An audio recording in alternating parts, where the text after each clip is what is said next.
Hey everybody, Steve Burns here, week number 2 for our web design class. And this week, I would like us to focus on our identity. So, what I'm really hoping that everyone does is that they make this personal. And that what I'm saying is that create something that you think you might be able to use.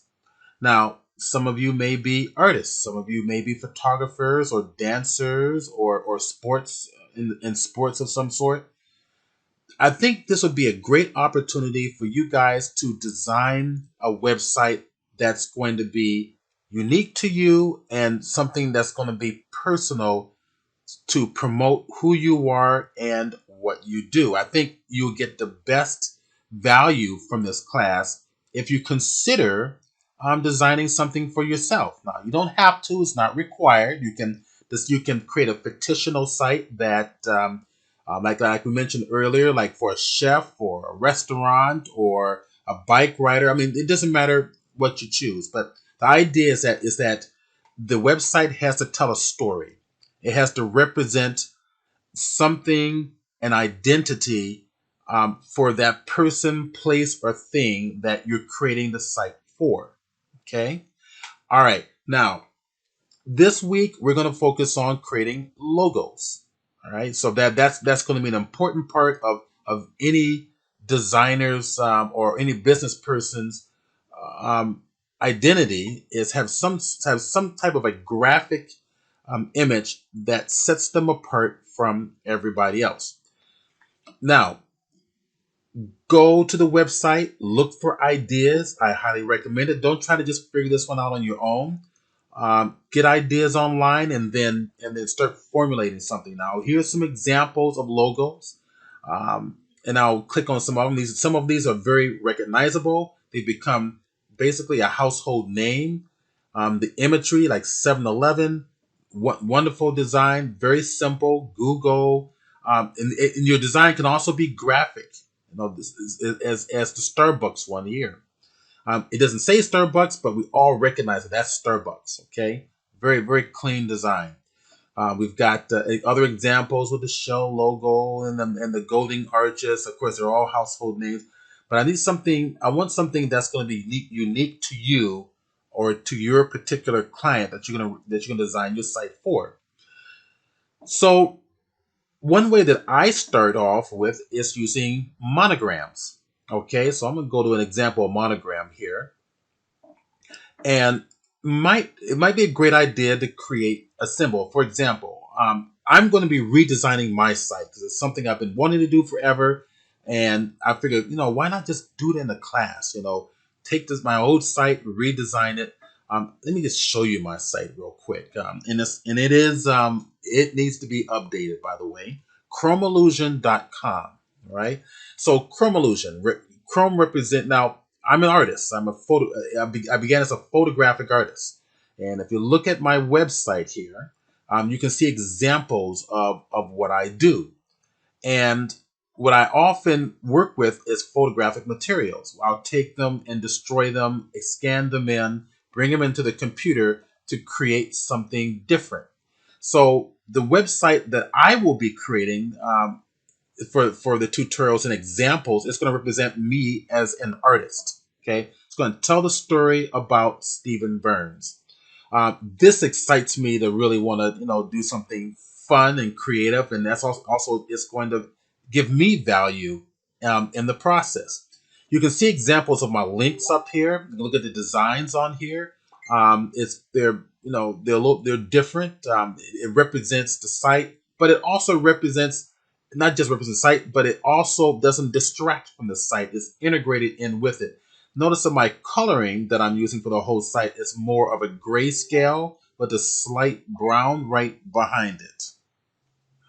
In the background, I have a slightly ghosted texture, but I ensure that the background does not interfere with the imagery.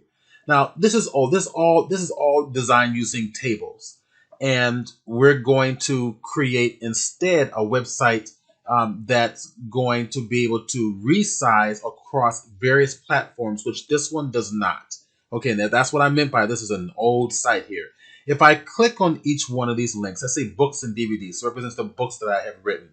If I click on I have a books link, a DVD, an article, I'm going to redesign this so that it's going to keep the same workflow, and we're going to talk about that a little bit later next week as well, as we start to get into more as to how to organize your sites to be to be viewable on a variety of platforms. Okay, if I click on books, you can see all the books that I've written, the workshops that I teach are over here. We've got something about the artist, about myself. There I am with a smiley face there, and information on me. So all this has to be redone. This is just very, very old.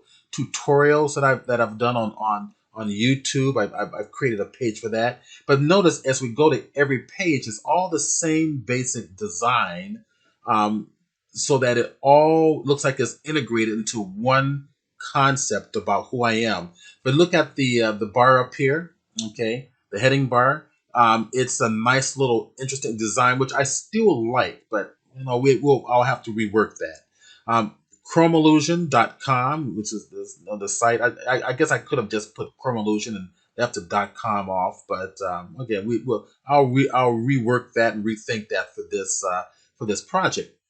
All right, now what I am missing here is a logo. I'm one of those individuals. I get really uptight about what logo to use. I figured this might be a good idea to kind of work it out, and we're going to work it out together.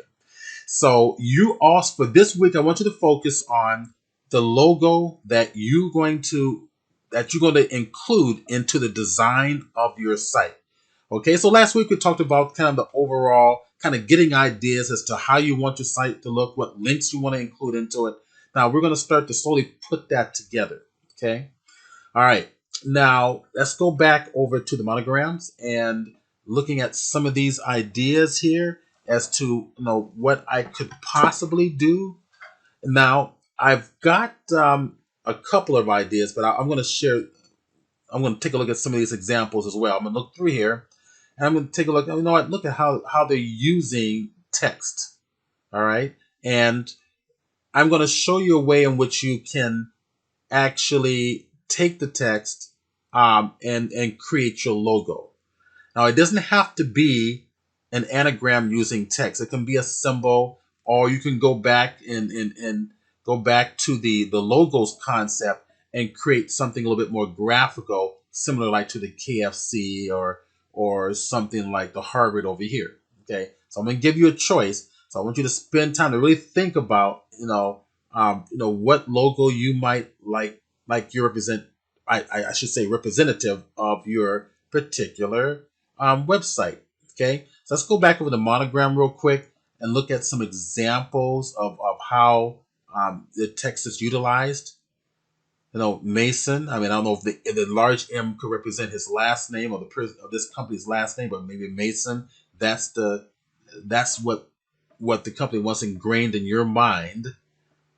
Let's go back to the monograms here, and here are a variety of examples. Let's click on this one. Here's some great examples right up here. So think about the design. Now, if you want to help you get even better ideas, well, I wouldn't say better ideas, but something to help you kind of kickstart you in the direction as you might want to go, is this website called Taylor Brands. All right. So taylorbrands.com. And this is kind of a free online logo creation tool. Okay. So let me kind of go back here a little bit. There we go. We'll go back again and go back to the very beginning. And here is where you start. taylorbrands.com. So this is a fun little tool to use just to kind of give you ideas. Don't use this as an end all be all, as many of the designs here are often not always desirable, but just use it to give you some ideas. For example, my industry is I'm going to be an artist. Okay. Yeah, and I could be using photos or paintings. I'm going to go ahead and put down several options in here, photos or paintings. In fact, I probably want to go. Let me see if I can go back to the very even further back. Let's go home. Okay, there we go. Taylor Brand Studio. Create a new logo. I'm going to click it. Okay. Um, I think my logo. I might want to use my the letters of my first, middle, and last name, or the initials, my first, middle, and last name, SMB. So I'll capitalize it, SMB, just to see what it does, just for the fun of it. So I'm going to click on design. Enter the industry, and I suppose I'm going to be an artist. I tell you what, how about a digital artist? Let's see what it would even come up with.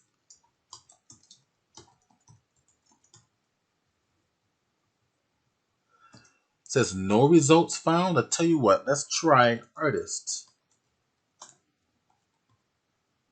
It found it. Okay, there we go. So I'm going to go ahead and target this. I suppose I could have put photo in there. I tell you, what if we put photo? Just for the fun of it. Let's spell it correctly. Photographer found it. Now it's asking, what do you do? We can create better designs for you. Fine. We'll just say, take pictures. And click next. All right. Now it's going to ask you some questions. Icon base. Well, why not? Why don't we do an icon base? Let's click that. Do I want an abstract shape or search for an icon? And why don't we just, I don't know, could we search? I like abstraction. Let's search for an icon. All right, that gives you a bunch of different icons here. So I'm not too I'm not too keen on any of these. Let's go back. Let's go to abstract shape and see what it does. All right. So it's asking me, which style do I like? I don't know. We'll go more scriptive. And that's kind of scriptive there. Oh, that one's kind of interesting there with more blocky. I'll click that. It's giving me asking that one. I like the scriptive look here. Again. And again. And I'm going to target this one here. Maybe something like this. So it's going to take your choices and it's going to create a design for you. Now, again, use this as maybe some ideas. Use it as ideas, or maybe use it to work from, to start. So there it is. SMB, their symbol. Am I crazy about it? No. All right. It's giving me some options on the side here. All right. I can change, let's say this one here. Right. I'm not too crazy about it, but heck, it's there. It's a nice little fun little tool that I thought would be very interesting. All right. So let's go into Photoshop and let's think about how I might want to start creating my personal custom logo.